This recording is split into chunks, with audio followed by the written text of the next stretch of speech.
Friends ఒక్కటి చెప్పాలి, మీకు గుర్తుందా మనం మార్చి 22 రోజు ఆ రోజు అనౌన్స్మెంట్ వచ్చింది, ఏం లేదు 12 గంటలు లాక్డౌన్, ఇవాళ ఒక్క రోజు ఉంటే కరోనా మొత్తం చచ్చిపోద్ది అని చెప్పేసానంటే సాయంత్రం వచ్చేసి అందరం చప్పట్లు కొట్టి డప్పులు కొట్టి గిన్నెలు కొట్టి చాలా హ్యాపీగా గో కరోనా అని చెప్పేసి ఎంజాయ్ చేసినాం. ఆఫ్టర్ దట్ ఆ తర్వాత ఏమైంది, ఆ తర్వాత మళ్ళీ ఒకసారి చేసిరు అట్లనే. సో ఆ విధంగా ఆ రోజు క్యాండిల్స్ వెలిగించినాం. ఫైనల్ గా ఇప్పుడున్న సిచ్యువేషన్ ఒకసారి మీరే చూడండి. ఇప్పుడున్న సిచ్యువేషన్ హాస్పిటల్లో ఒక పేషెంట్ పరిస్థితి. ఏ హాస్పిటల్ అంటారా? Warangal MGM hospital. ఈ బెడ్లు చూడండి ఎంత దారుణంగా ఏంది. ఇగో ఈమె చచ్చిపోయి చాలా సేపు అవుతుంది.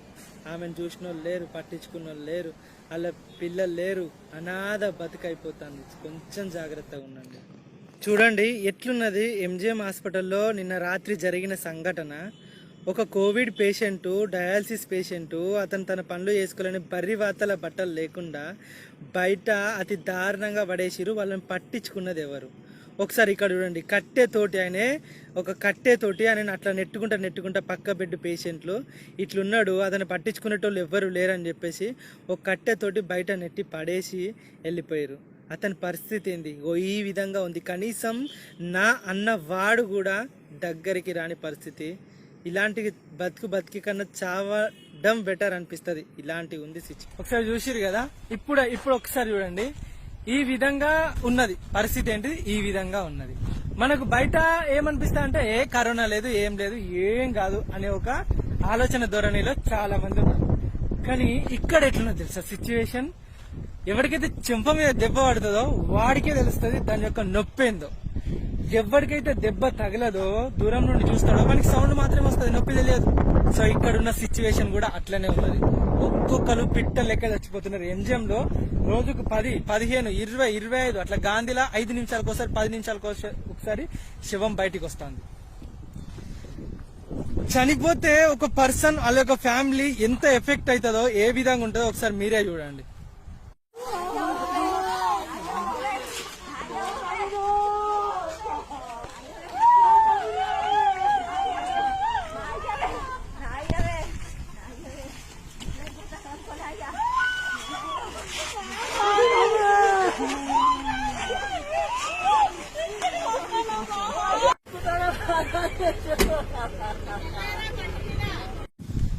ఇది సిచ్యువేషన్.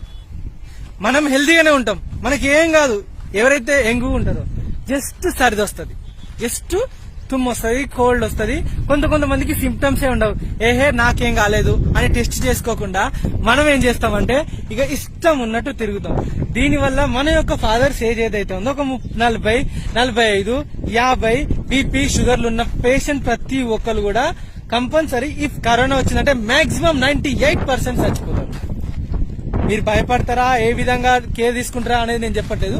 98% మీరు కంపల్సరీ ఆ విధంగా ఉంటే చచ్చిపోతారు.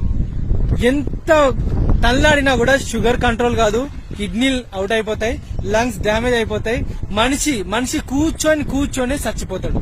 ఇవాళ ఉన్న సిచ్యువేషన్స్ ఇప్పుడు తీసుకునే కేర్ ఏదైతే ఉన్నదో వేరే. నేను గవర్నమెంట్ అంటే ఇంతకుముందు నేను వీడియోలు అన్నట్టు గవర్నమెంట్ అంటే మీ అందరికీ కోపం వస్తుంది, సో వదిలిపెట్టండి నేను అనను. కానీ ఇప్పుడు మీరు చేసుకోండి, ఒక్కసారి మీరు ఆత్మ పరిశీలన చేసుకోండి ఏ విధంగా ఉన్నది ఒక్కొక్క దగ్గర సిచ్యువేషన్. చూసిరు కదా వీడియోస్ లో ఎంత దారుణంగా ఉంటది. చిన్న పిల్లలు ఇంట్లో పిల్లగాడు చనిపోయినా ప్రాబ్లం లేదు, కానీ ఇంటికి పెద్ద తండ్రి చనిపోతే ఆ ఫ్యామిలీ మొత్తం రోడ్న పడుతుంది, వాళ్ళకి ఆధారం ఉండదు. మనం అనుకుంటాం నాకేమైంది అని చెప్పేసి యంగ్ ఎవరైతే ఉన్నారో మంచిగా తిరుగుతున్నారు, కానీ ఆ ఇంట్లో ఉండే చిన్న పిల్లలు చాలా దారుణంగా రోడ్న పడిపోతున్నారు. ప్లీజ్ నేను చెప్తున్నా కదా, కరోనా వచ్చిందంటే సిచ్యువేషన్ వేరే ఉంటది. హాస్పిటల్లో బెడ్ దొరకదు, పైసలున్నా బెడ్ దొరకదు. నువ్వు ప్రైవేట్ ఎన్ని డబ్బులున్నా మ్యాక్స్ కేర్ కాదు, ఎన్నెన్నో హాస్పిటల్లో 5-10 లక్షలు 15 లక్షలు పెట్టి చచ్చిపోయిన వాళ్ళు ఉన్నారు. అంతెందుకు 2 ఎమ్మెల్యేలే చచ్చిపోయారయ్యా. ఇక నువ్వెంత, నీ దగ్గర ఎన్ని కోట్లున్నా ఎన్ని డబ్బులున్నా వాళ్ళు బతకలేకపోయారు. చెప్తానా, కొన్ని కోట్లున్నా కూడా నీ బాడీ ఎట్టి పరిస్థితుల్లో రికవర్ అవ్వదు.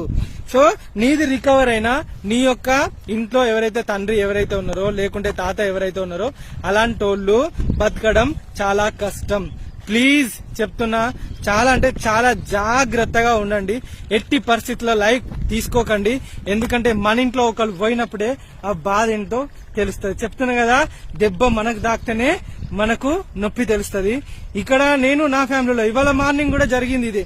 నా చుట్టుపక్కల ఉన్న వాళ్ళనే ఇంత జరిగింది. నేను ఎంత బయట తిరగటం, నేను మా వల్ల ఎవ్వరికి రావద్దు నా ఇంట్లోకి అని చెప్పేసి దగ్గర నెలన్నరనా 3 నెలల దాకా నేను కనీసం ఇంటి ముఖం కూడా చూడలేదు. కానీ అది రానే వచ్చింది మా డాడీకి. ఫైనల్ గా ఆ రోజు నేను డైరెక్ట్ హాస్పిటల్కే పోవాల్సి వచ్చింది. ప్లీజ్ ఫ్రెండ్స్, కొంచెం జాగ్రత్తగా ఉండండి. మన ఇంట్లో జరిగినట్టు ఇంకే ఇంట్లో జరగకూడదు. ఏ తల్లి యొక్క బొట్టు చెరిగితే ఎంత దారుణంగా ఉంటుందో మీరు ఒక్కసారి ఊహించుకోండి. ఆ బాధ అవన్నీ భరించలేరు.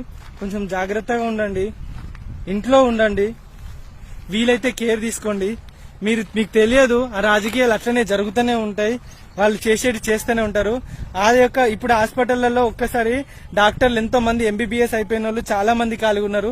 వాళ్ళని రిక్రూట్ చేసుకుంటే ఏం పోతుందయ్యా? పోతాయా? 100 కోట్లు పోతాయా వాళ్ళకు జీతాలు? అరే అప్పటి వరకన్నా వాళ్ళు పని చేస్తారు కదా, దానివల్ల పేషెంట్స్ బాగుంటారు కదా. పోతాయా? 200 కోట్లు పోతాయా? 300 కోట్లు పోతాయా? 500 కోట్లు పోతాయా?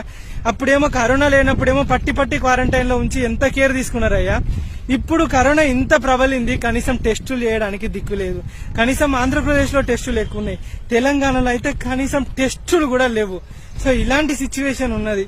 టెస్టులు చేస్తే ఇంటికి ఒక 2-3 వెళ్తారు, డ్యామ్ షూర్గా వెళ్తారు. ఇది ఎంతో మందికి వచ్చిపోయింది, కొంతమందికి ఉన్నది నాకేడొచ్చిందని తిరిగి ఎంతో మందికి అంటిస్తున్నారు. ఎన్నో ఫ్యామిలీలు మొత్తం రోడ్డున పడతాయి. ఒక్కసారి ఎంజం ముందుకు వచ్చి ఒక గంట సేపు ఒక హాస్పిటల్ ముందు ఒక గంట సేపు నిలబడు, ఎన్ని కోవిడ్ వార్డు నుండి అంబులెన్స్ నుండి ఎన్ని శవాలు పోతే నువ్వు లెక్క పెట్టొచ్చు. దూరం ఉండే చూడు, చూస్తేనే చెప్తే తెలుస్తుంది ఏదైనా. నేను మాట్లాడినంత మాత్రాన అందరూ ఇక నువ్వు చేసినవుతి నాకు ఆలయమే ముఖ్యము అది ఇది అన్నారు. సరే ఏదో ముఖ్యం అయిపోయింది, కానీ ఇప్పటికన్నా కొంచెం జాగ్రత్తగా ఉండండి. మీ ఇంట్లో ఇలాంటి సిచ్యువేషన్ రాకుండా చూసుకోండి. ప్లీజ్. జై Hind. Stay home, stay safe.